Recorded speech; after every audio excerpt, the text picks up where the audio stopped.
ओम शांति। 23 अक्टूबर 1975 बाबा के अव्यक्त मधुर महावाक्य। मुरली का टाइटल है इंतज़ार को छोड़कर इंतज़ाम करो। बाबा कहे, आज बाप दादा विश्व की तकदीर बनाने वाले तकदीरवान बच्चों की तस्वीर देख रहे हैं। किस किस आत्मा में कौन कौन सी तकदीर की लकीरें दिखाई देती हैं और कौन कौन सी अब स्पष्ट होने वाली हैं। हर एक के तकदीर की लकीर अपनी अपनी दिखाई दे रही है। तकदीर की रेखाओं में मुख्य 4 सब्जेक्ट्स की 4 रेखाएं दिखाई देती हैं। बहुत थोड़े बच्चे हैं जिनकी चारों ही रेखाएं स्पष्ट हैं, अर्थात चारों ही सब्जेक्ट्स में तदबीर द्वारा अपनी ऊंची तकदीर बनाई है। इस प्रमाण पास विद ऑनर्स और फर्स्ट क्लास अर्थात फर्स्ट डिवीजन में ऐसे तकदीरवान ही आएंगे जिन्हों की चारों ही तकदीर की लकीरें स्पष्ट हैं। पास विद ऑनर्स के तकदीर की लकीरें चारों ही ओर एक समान चमकती हुई स्पष्ट दिखाई देती हैं, जो हैं अष्ट रत्न। दूसरे नंबर में फर्स्ट डिवीजन वाले 100 रत्न, जिनकी चारों ही लकीरें दिखाई देती हैं लेकिन समान स्पष्ट रूप नहीं है। कोई ज़्यादा तेज है, कोई कुछ कम। Second division 16,000। उन 16,000 में से पहले 2-3 हज़ार की रेखाओं में 4 सब्जेक्ट्स में से 3 सब्जेक्ट्स 50% मार्क्स में पास हैं और एक सब्जेक्ट में 25% में पास हैं, अर्थात ना के बराबर। ऐसे सर्व तकदीरवानों की तकदीर देखी। आज बाप दादा चारों तरफ के ब्राह्मण बच्चों की जन्म पत्री देख रहे थे। जन्म पत्री देखते वर्तमान समय मेजॉरिटी के अंदर एक विशेष संकल्प चलता हुआ देखा। वह क्या? विश्व की आधार मूर्त आत्माएं भी कोई आधार पर खड़ी हुई देखी। वह आधार क्या? दुनिया के विनाशकारी साधनों को देखते हैं। वो प्रकृति की हलचल कब होती है, कहाँ होती है या नहीं होती है, इस आधार पर आधार मूर्त हो खड़े हुए देखा। ऐसे आधार पर ठहरने वाले बच्चों से बाप दादा का प्रश्न है कि पहले स्थापना करने वाले विनाश के आधार पर रहेंगे तो स्थापना करने वालों का भविष्य क्या होगा? विनाश वाला प्रज्वलित करने के आधार मूर्त कौन? प्रकृति का परिवर्तन करने वाले कौन? प्रकृति व विनाश के साधनों के आधार पर खड़े हुए पुरुषों से उत्तम पुरुषोत्तम हो सकते हैं अथवा पुरुषोत्तम के ऑर्डर पर अर्थात श्रेष्ठ संकल्प के आधार पर सर्व आधार मूर्तों के संपूर्ण बनने के आधार पर विनाशकारी साधन व प्रकृति अपना कार्य करेगी। ऑर्डर देने वाला कौन? अधिकारी कौन? प्रकृति या पुरुषोत्तम? आधार मूर्तों का किसी आधार पर रहना तो उनको अधिकारी कहेंगे। तो क्या देखा? इंतज़ाम करने वाले इंतज़ार में हैं।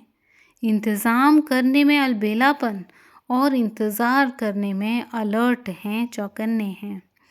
इसको देखते हुए बाप दादा को हंसी भी आई और रहम भी आया। क्यों? माया की चतुराई को अब तक बच्चे परख नहीं सके हैं। इंतज़ार की मीठी नींद में माया सुला रही है और बच्चे आधा कल्प के सोने के संस्कार वश होकर कोई तो सेकंड का झुटका खाते, कोई फिर होश में आते हैं, फिर इंतज़ाम करने के जोश में आ जाते हैं और कोई तो कुछ मिनटों के लिए सो भी जाते हैं, फिर जोश और होश में आते हैं। तीसरे प्रकार के बच्चे काफ़ी आराम से सोते सोते बीच बीच में आँख खोलकर देखते रहते हैं कि अभी अभी कुछ हुआ, अभी तक तो कुछ नहीं हुआ है, जब होगा तब देखा जाएगा। यह दृश्य देख क्या हंसी नहीं आएगी? तीसरा नेत्र मिलते हुए भी माया को परख नहीं सकते, इसलिए माया को अच्छी तरह से परखने के लिए परख शक्ति को विशेष रूप से अपने में धारण करो। 2 मास है या 4 मास है, यह समय की गिनती नहीं करो, लेकिन स्वयं को समर्थ बनाओ। होगा अथवा नहीं होगा, क्या होगा और कब होगा, इन संकल्पों के बजाय पुरुषोत्तम स्थिति में स्थित हो संगठन को संपूर्ण बनाने के संकल्प के आधार से प्रकृति को ऑर्डर देने के अधिकारी बनो। होना तो चाहिए लेकिन पता नहीं क्या होगा, शायद होवे। 2-4 मास में तो कुछ दिखाई नहीं देता है। संगम युग 40 वर्ष का है अथवा 50 वर्ष का है। इसी प्रकार के संकल्प भी संपूर्ण निश्चय के आगे बाप के व स्वयं की स्थापना के कार्य में विघ्न डालने वाला अति सूक्ष्म रूप का रॉयल संशय है। जब तक यह संशय है तब तक संपूर्ण विजयी नहीं बन सकते। गायन ही है निश्चय बुद्धि विजयंती। तो विजय आत्मा को संशय के रॉयल रूप का संकल्प हो नहीं सकता। संपूर्ण निश्चय बुद्धि अपने विश्व परिवर्तन के कार्य में दिन रात बिजी रहेंगे। जैसे कोई विशेष कार्य की जिम्मेवारी होती है तो दिन रात इंतजाम में लग जाते हैं, न कि इंतज़ार करते हैं कि जब टाइम होगा तब स्टेज सजाएंगे व साधनों को अपनाएंगे। समय के पहले इंतज़ाम किया जाता है। तो विश्व के परिवर्तन की जिम्मेवारी यह भी परिवर्तन समारोह अभी मनाने का है।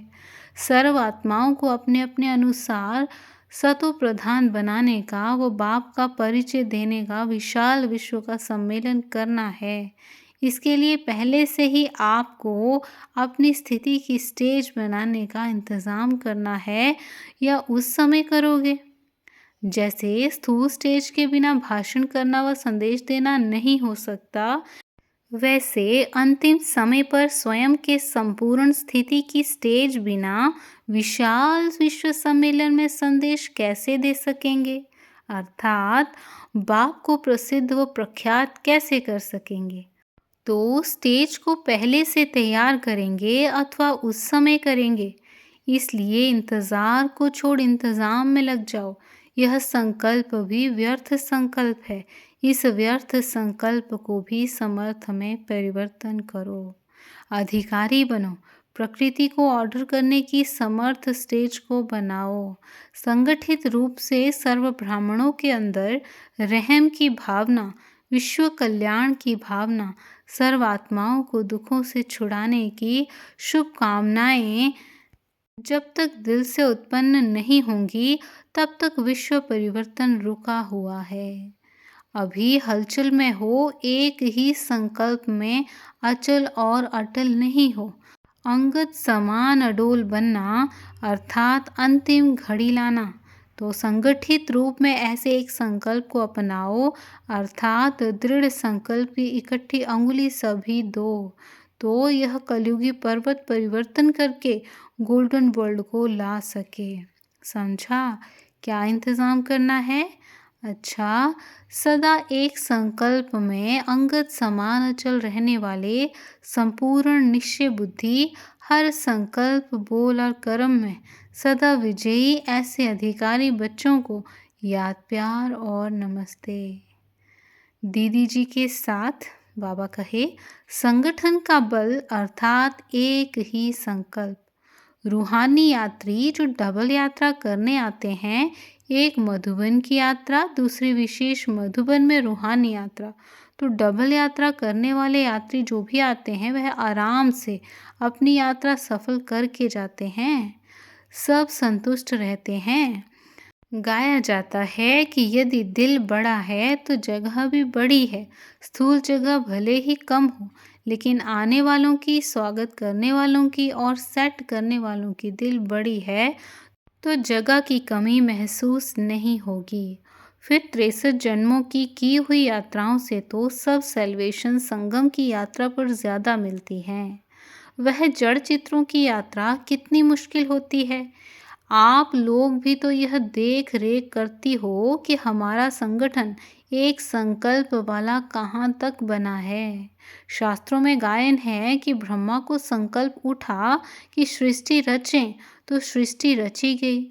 यहाँ अकेले ब्रह्मा की तो बात नहीं, लेकिन ब्रह्मा सहित सब ब्राह्मणों का भी जब एक साथ यह संकल्प उठे कि अब हम सब एवर रेडी हैं और नई दुनिया की स्थापना होनी ही चाहिए या होगी ही, ऐसा दृढ़ संकल्प जब ब्राह्मणों के अंदर उत्पन्न हो, तब ही सृष्टि का परिवर्तन हो, अर्थात नई सृष्टि की रचना प्रैक्टिकल में दिखाई दे। इसमें भी संगठन का बल चाहिए। 1-2 का, वो सिर्फ 8 का नहीं, लेकिन सारे संगठन का एक संकल्प चाहिए। संकल्प से सृष्टि रचना, इसका रहस्य इस प्रकार से है, संकल्प उत्पन्न होगा और सेकंड में समाप्ति का नगाड़ा बजना शुरू हो जाएगा। एक तरफ समाप्ति का नगाड़ा, दूसरी तरफ नई दुनिया का नज़ारा साथ साथ दिखाई देगा। वहाँ ही विनाश की अति होगी और वहाँ ही जलमयी के भी चारों ओर विनाश में एक हिस्सा धरती और बाकी 3 हिस्सा तो जलमयी होगी ना। यह जो सभी पीछे पीछे अनेक धर्मों के कारण अनेक देश बने हैं, वह अनेक धर्म जब समाप्त होंगे तो अनेक देश भी एक सैरगाह के रूप में जल के बीच एक टापू के मुआफिक हो जाएंगे। तो एक तरफ विनाश के अति के नगाड़े होंगे, दूसरी तरफ फर्स्ट प्रिंस के माना श्री कृष्ण के जन्म का आवाज़ बुलंद होगा। वह पत्ते पर नहीं आएगा, दिखाते हैं ना जलमयी के बाद पत्ते पर श्री कृष्ण आया। 3 हिस्से जलमयी में होने के कारण भारत जब परिस्तान बनता है तो उसको जलमयी दिखा दिया है। ऐसे जलमयी के बीच पहला पत्ता जो फर्स्ट आत्मा है, उसके जन्म का चारों ओर आवाज़ प्रसिद्ध होगा कि फर्स्ट प्रिंस प्रत्यक्ष हो चुका है, जन्म हो चुका है। तो वह भी अति में होगा, अर्थात जलमयी के 3 हिस्से का नज़ारा होगा और एक हिस्सा भारत परिस्तान के रूप में प्रकट होगा, जो दिखाते हैं कि सोने की द्वारिका पानी से निकल आई, लेकिन पानी से नहीं, 3 हिस्से पानी में होंगे, इसलिए पानी के बीच सोनी द्वारिका दिखाई देगी।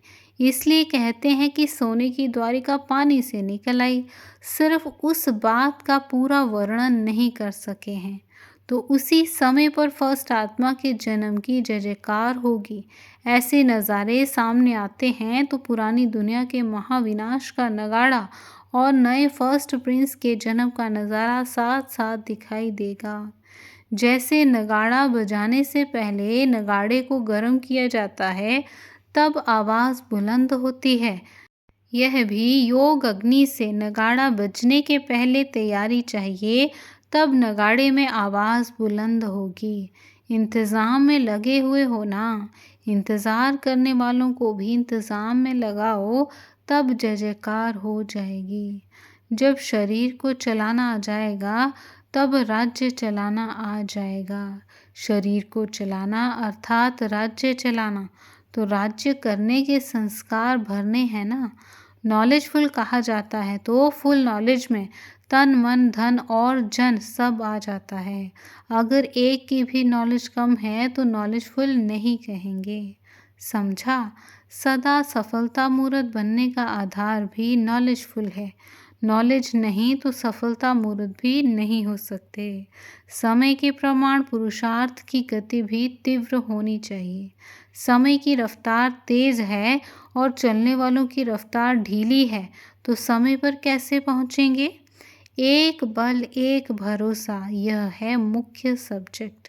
हर समय एक की ही याद में एक रस रहना, इसी पुरुषार्थ में ही सदा सफल हो तो मंजिल पर पहुंच ही जाएंगे। जो अटूट स्नेह में रहते हैं उनको सहयोग भी स्वतः प्राप्त होता है। मुरली है लाठी, इस लाठी के आधार से कोई कमी भी होगी तो वह भर जाएगी। यह आधार ही अपने घर तक और अपने राज्य तक पहुंचाएगा, लेकिन नियम पूर्वक नहीं, लगन से। तो लगन से मुरली पढ़ना व सुनना, अर्थात मुरलीधर की लगन में रहना। मुरलीधर से स्नेह की निशानी मुरली है। जितना मुरली से स्नेह है, उतना ही समझो मुरलीधर से भी स्नेह है। सच्चे ब्राह्मण की परख मुरली से होगी। मुरली से लगन अर्थात सच्चा ब्राह्मण। मुरली से लगन कम अर्थात हाफ कास्ट ब्राह्मण।